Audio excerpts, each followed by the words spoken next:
সারা বাংলাদেশের মানুষ এখন আবরারকে আবার স্মরণ করতে বাধ্য হচ্ছে। সারা বাংলাদেশের মানুষের হৃদয়ে রক্তক্ষরণ হচ্ছে তোফাজ্জলের এই মৃত্যু দেখে।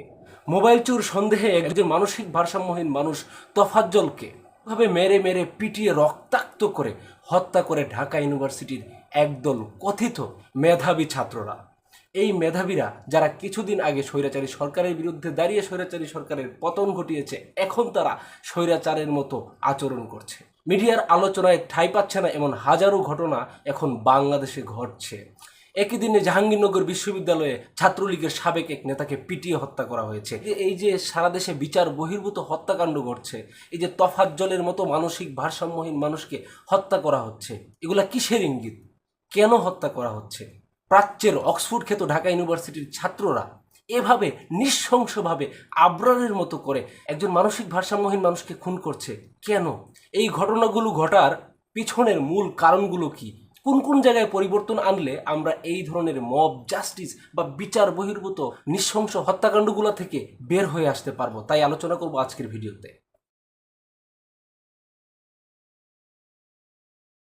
ঢাকা বিশ্ববিদ্যালয়ের প্রক্টর ঘোষণা করেন যে ঢাকা বিশ্ববিদ্যালয়ে এখন আর বহিরাগতরা ঢুকতে পারবে না। শুধু ঢাকা ইউনিভার্সিটির ছাত্রদেরকে বলা হয়েছে যে তোমরা তোমাদের সাথে তোমাদের আইডি কার্ডটা রাখো।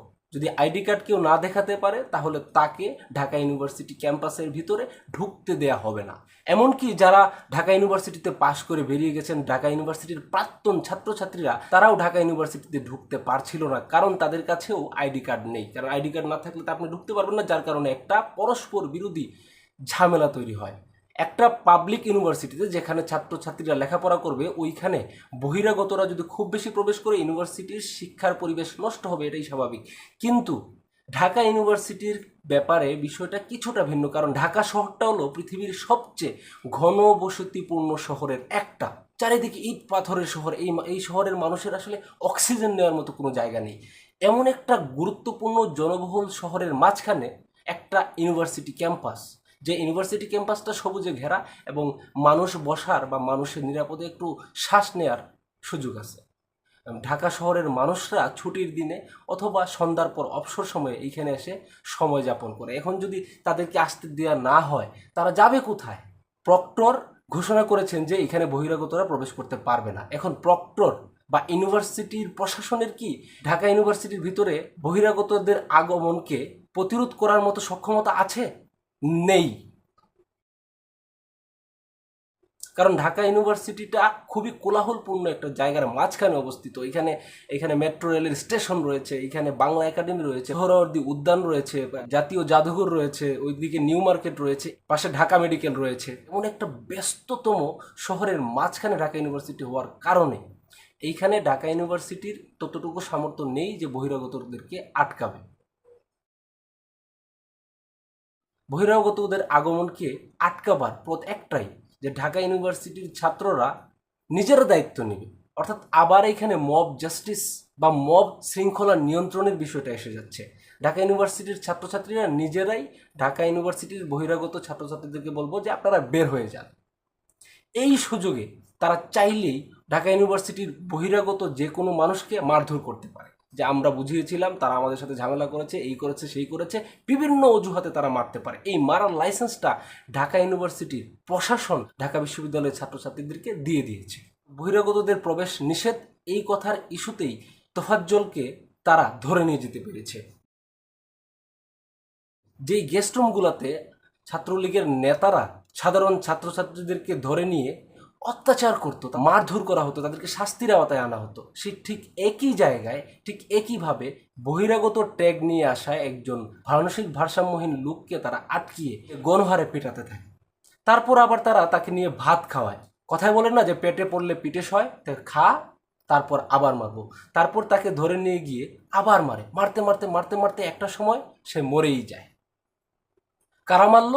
আমাদের দেশের সবচেয়ে সুনামধন্য বিশ্ববিদ্যালয়ের সবচেয়ে মেধাবী ছাত্রছাত্রীরা। জাহাঙ্গীরনগর বিশ্ববিদ্যালয়ের ছাত্রলীগের সাবেক নেতাকে গত সরকারের পক্ষে কাজ করার দায়ে গণপিটুনিতে হত্যা করা হয়। সোশ্যাল মিডিয়ায় দেখেছি অনেকেই এই হত্যাকাণ্ডের পিছনে আওয়ামী লীগের হাত দেখছে। আমি ওইখানে স্বৈরাচারী সরকারের হাত দেখছি না। যারা হত্যাকাণ্ডের সাথে সরাসরি জড়িত তাদের মধ্যে একজন আগে ছাত্রলীগের পোস্টদারী নেতা ছিল। তাতে কিছু যায় আসে না, কারণ হচ্ছে এইবারের আন্দোলনে ছাত্রলীগের অসংখ্য নেতাকর্মীরা তাদের দল ত্যাগ করে বিবেকের তাড়নায় এই সরকার বিরোধী আন্দোলনে অবস্থান নিয়েছে। তারা সরকারের বিরুদ্ধে লড়াই করেছে। যিনি সমন্বয়কদের মধ্যে সবচেয়ে জনপ্রিয় সার্জিস আলম, তিনিও আগে ছাত্রলীগের রাজনীতির সাথে জড়িত ছিলেন। এখন কি বলবেন যে এই হত্যার সাথে সার্জিসও জড়িত আছে? না। তাই আওয়ামী লীগকে যারা দোষারোপ করছেন তারা আবার ট্যাগিংয়ের রাজনীতি শুরু করেছেন। যে কোনো খারাপ ঘটনা ঘটলেই তার পেছনে জামাত বিএনপির হাত দেখতো আওয়ামী লীগ সরকার। এখন যদি সব কিছুর ভিতরেই আমরা আওয়ামী লীগকে খুঁজতে যাই, তাহলে আমরা সঠিক আসামিকে খুঁজে পাবো না। এই সংস্কৃতি থেকেও আমাদের বের হয়ে আসতে হবে।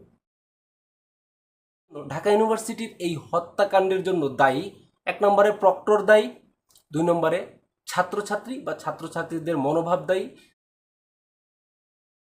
মূলত আমাদের মধ্যে এই সমস্যা তৈরি হয়েছে আমাদের বিশ্ববিদ্যালয়ের শিক্ষা পদ্ধতির ভিতর দিয়ে। আমাদের যে শিক্ষা পদ্ধতিটা, এটা আমাদেরকে কি শিখায়? আপনি যখন লেখাপড়ায় ঢুকছেন, আপনাকে প্রথমেই পরিবার থেকে বা সমাজ থেকে, সব জায়গা থেকে আপনাকে বোঝানো হচ্ছে যে ঢাকা ইউনিভার্সিটিতে পড়ছো, ভালো চাকরি করতেই হবে। তারা সবার আগে চাকরির কথাই চিন্তা করে। ঢাকা ইউনিভার্সিটির ছাত্ররা যখন আন্দোলন করেছিল, তাদের মূল ইস্যু ছিল মূলত চাকরিতে বৈষম্য।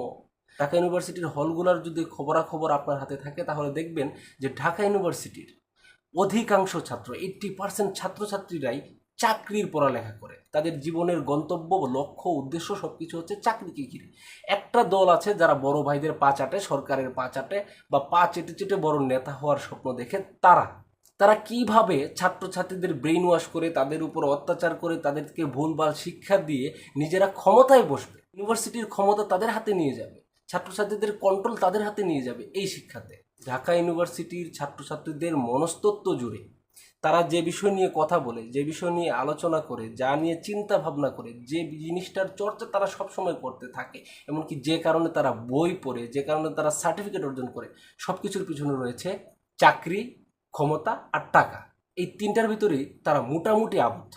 এর বাইরে কিছু ব্যতিক্রমধর্মী ছাত্রছাত্রী আছে যারা দেশের কথা চিন্তা করে, যারা মানুষের জীবনের উন্নতির কথা চিন্তা করে, যারা চিন্তা করে যে আমি লেখাপড়া করে বা এই হয়ে সেই হয়ে দেশের উন্নতি করব, দেশের এই সিস্টেম চেঞ্জ করে দেব। দেশকে পরিবর্তন করার জন্য, মানুষের জীবন পরিবর্তন করার জন্য ঢাকা ইউনিভার্সিটি বা বিশ্ববিদ্যালয়গুলোতে চিন্তা করার মানুষের সংখ্যা খুবই খুবই কম। একটা পয়েন্ট হচ্ছে পারিবারিক বা সামাজিক সঠিক শিক্ষার অভাব। সমাজ আমাদেরকে শিখাচ্ছে না যে তুমি লেখাপড়া করছো, তুমি 8-10টা মানুষের মতো না, তুমি শুধু টাকার জন্য কাজ করবা না, তুমি ন্যায় প্রতিষ্ঠার জন্য, তুমি দেশের উন্নতির জন্য, তুমি সাধারণ মানুষের জীবনের পরিবর্তনের জন্য কাজ করবা। এই ধরনের দিক নির্দেশনা আমাদের সমাজ থেকে দেয়া হয় না। পরিবার থেকে চাপ দেওয়া হয় যে বাবা তুমি মানুষ হও, বাবা তুমি মানুষ হও। এই ধরনের কোনো চাপ পরিবার থেকে দেওয়া হয় না। পরিবার থেকে চাপ দেওয়া হয় লেখাপড়া করছিস, কখন চাকরি পাবি, অমুকের ছেলে বড় চাকরি পেয়েছে, তুই কি করতেছিস, তোর চেয়ে খারাপ ছাত্র যারা ছিল তারা জীবনে অনেক উন্নতি করে ফেলেছে, তুই জীবনে কি করলি। এই ধরনের চাপ দিয়ে দিয়ে তাদের ভিতরে চাকরি ছাড়া, ক্ষমতা ছাড়া বা টাকা উপার্জন ছাড়া দ্বিতীয় কোনো চিন্তা ভাবনা থাকে না। এই যে টাকা ভিত্তিক, ক্ষমতা ভিত্তিক বা চাকরি ভিত্তিক যে চিন্তা চেতনা গড়ে উঠেছে, তা আমাদের সমাজেরই জন্ম দেওয়া, আমাদের শিক্ষা পদ্ধতির জন্ম দেওয়া। আমরা মানবতার চর্চা করি না, আমরা অহিংসার চর্চা করি না, আমরা দেশের স্বার্থ বা সবার স্বার্থ চিন্তা করি না। আমরা নিজেরা সাকসেসফুল হয়ে সমাজের মধ্যে দৃষ্টান্ত অর্জন করে মোটিভেশনাল স্পিকার হওয়ার স্বপ্ন দেখি। আমরা সবার উন্নতি চাই না, আমরা শুধু নিজেদের উন্নতি চাই। এই জন্য দরকার আমাদের কিছু বড় ধরনের পরিবর্তন। আমাদের শিক্ষা ক্ষেত্রে পরিবর্তন, আমাদের পরিবার ক্ষেত্রে পরিবর্তন। পরিবারের ক্ষেত্রে পরিবর্তনটা কি? আমাদের পরিবারের মানুষের দায়িত্ব হবে আপনার সন্তানকে শিক্ষা দিন কিভাবে মানুষ হতে হয়। শুধু বই পড়ে পড়ে জ্ঞান অর্জন করাবে এই সেই জানাটা মানুষকে মানুষ করে তোলে না। মানুষকে মানুষ করে তুলে ন্যায়ের শিক্ষা, মানবতার শিক্ষা, অন্যায়ের বিরুদ্ধে রুখে দাঁড়াবার শিক্ষা, অবৈধভাবে আয় উপার্জন না করার শিক্ষা। আমার ভিডিও মা বাবারা খুব বেশি দেখে না, আসলে খুব বেশি মানুষ আমার ভিডিও দেখেই না। তবে যারা দেখছেন তাদের উদ্দেশ্যে বলি যে আপনার সন্তানকে আপনি শিক্ষা দিন যে টাকা পয়সা জীবনে বড় জিনিস না। ন্যায়ের পক্ষে থাকতে হবে, সত্যের পক্ষে থাকতে হবে। অন্যায়ভাবে টাকা কামানোর মধ্যে কোনো সম্মান নেই। জোর করে কারো উপর কর্তৃত্ব খাটিয়ে ক্ষমতা হাতে নেওয়ার মধ্যে কোনো মাহাত্ম্য নেই, কোনো ভালো কিছু নেই। এই যে তোফাজ্জল নামক একজন মানসিক ভারসাম্যহীন মানুষকে মারার বিষয়টা, এই বিষয়টা যে একটা চরম নিকৃষ্ট কাজ। যখন তাকে মারা হচ্ছিল, 14, 15, 20 জন মিলে মারছিল, তখন কারোর ভিতরে মনে হয়নি যে এই মানুষটাকে মারা ঠিক না, আমরা পুলিশের হাতে তুলে দিই। কারো কাছে মনে হয়নি। এই মনে না হওয়ার কারণ হচ্ছে আমাদের মধ্যে একটা পশু আছে। যখন বাজারে কোনো চোর ধরা পড়ে, দেখবেন উৎসাহ উদ্দীপনার সাথে চারিদিক থেকে মানুষ ছুটে আসছে এই চোরকে মারার জন্য। চোরকে মারার পরে তাদের ভিতরে একটা স্যাটিসফ্যাকশন, একটা ভালো অনুভূতি কাজ করে যে দিছি, চোরকে ফাটাই ফেলছি, আমি অন্যায়ের বিরুদ্ধে রুখে দাঁড়াইছি, আমি বিরাট বড় বীর হয়ে গেছি। কিন্তু এখানে কোনো বীরত্ব নাই। মহাত্মা গান্ধী অনেক আগেই একটা আদর্শ দিয়ে গেছিলেন আমাদেরকে, সেটা হচ্ছে অহিংসাই পরম ধর্ম। আপনার যেই আদর্শ, যেই চিন্তা ভাবনা, যেই আচার আচরণ মানুষের হত্যাকে সমর্থন করে, ওই আচার আচরণ থেকে আপনার বের হয়ে আসতে হবে। আমাদের ভালোবাসার পথ গ্রহণ করতে হবে। এই জন্যই আমার চ্যানেলের নাম লাভ উইথ ইসমাইল।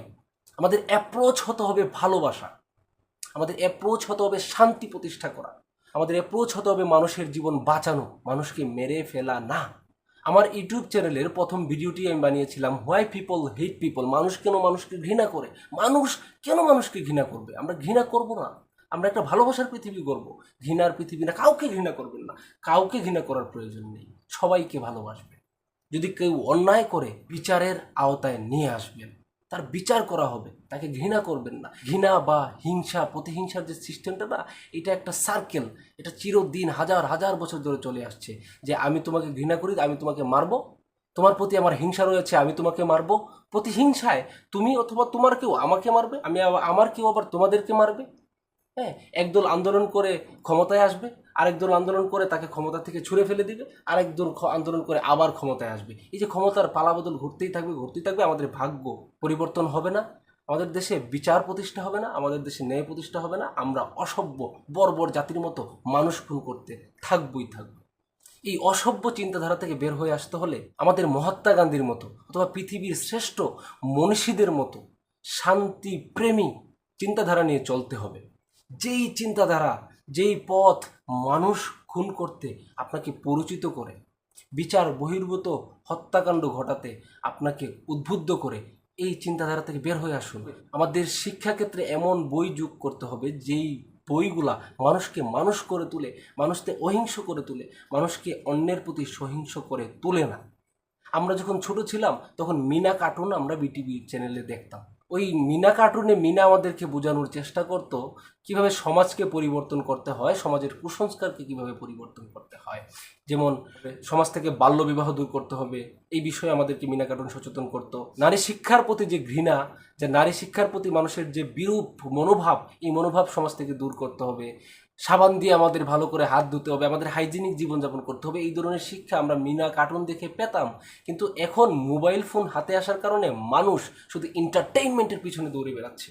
এমনকি বাচ্চারা মোবাইলে ভিডিও গেমস খেলে সময় পার করছে, যার কারণে আপনি যদি সমাজের জন্য উপকারী বা সমাজের চিন্তাধারায় পজিটিভিটি, ইতিবাচক দৃষ্টিভঙ্গি তৈরি করে, বা সমাজে অহিংসা বা মানুষের প্রতি ঘৃণা, মানুষ হত্যা করা, মব জাস্টিস, এই ধরনের কাজকে নিরুৎসাহিত করে এই ধরনের কন্টেন্ট যদি আপনি বানানো, বেশি মানুষ আপনার এই ভিডিও দেখবে না।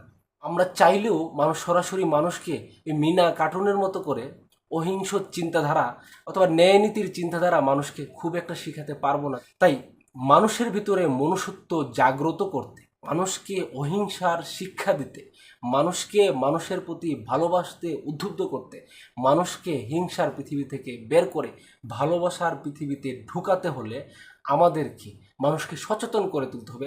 দরকার হলে মিনা কার্টুনের মতো কার্টুন অথবা মিনা কার্টুনের মতো নাটক সিনেমা তৈরি করে প্রজেক্টরের মাধ্যমে প্রত্যেকটা ইউনিভার্সিটি, কলেজে, স্কুলে, মাদ্রাসায় ছাত্রছাত্রীদেরকে দেখাতে হবে। আমরা যদি অহিংসার পথে না হাঁটি, আমরা যদি শান্তির পথে না হাঁটি, আমরা যদি হিংসা বিদ্বেষ নিজেদের মধ্য থেকে দূর না করি, তাহলে আবরার হত্যাকাণ্ডের মতো, তোফাজ্জল হত্যাকাণ্ডের মতো একটার পর একটা এই ধরনের ঘটনা ঘটতেই থাকবে। কিছুদিন আগে আবরার ফাহাদ মরেছে, আজ তোফাজ্জল মরেছে, কিছুদিন পর হয়তো আপনার পালা। তাই এখনই আমাদের সমাজকে সংস্কার করতে হবে, না হলে আমাদের বাঁচার আর কোনো পথ নাই। তাই চলুন আমরা ঘৃণাকে ছুঁড়ে ফেলে দিয়ে ভালোবাসা নিয়ে ভালোবাসার একটা পৃথিবী গড়ার পথে এগিয়ে যাই। ভালো ভালো কন্টেন্টের প্রমোট করি, ভালো ভালো কথা আপনার সোশ্যাল মিডিয়ায় আপনি লেখেন, শুধুমাত্র ফানি, শুধুমাত্র বিনোদনদায়ক, শুধুমাত্র নিজের দলকে প্রমোট করে, নিজের চিন্তাধারাকে প্রমোট করে, এমন কাজ করে দেশটাকে নষ্ট করে দেই না। আমরা একটা ভালোবাসার সুন্দর বাংলাদেশ গড়ি। এই তফাজ্জল হত্যাকাণ্ড সহ এই মব জাস্টিসগুলো নিয়ে আপনার মতামত কমেন্ট বক্সে লিখে জানাবেন। ভিডিও ভালো লাগলে লাইক, কমেন্ট, সাবস্ক্রাইব করে আমার চ্যানেলের সাথেই থাকুন। ধন্যবাদ।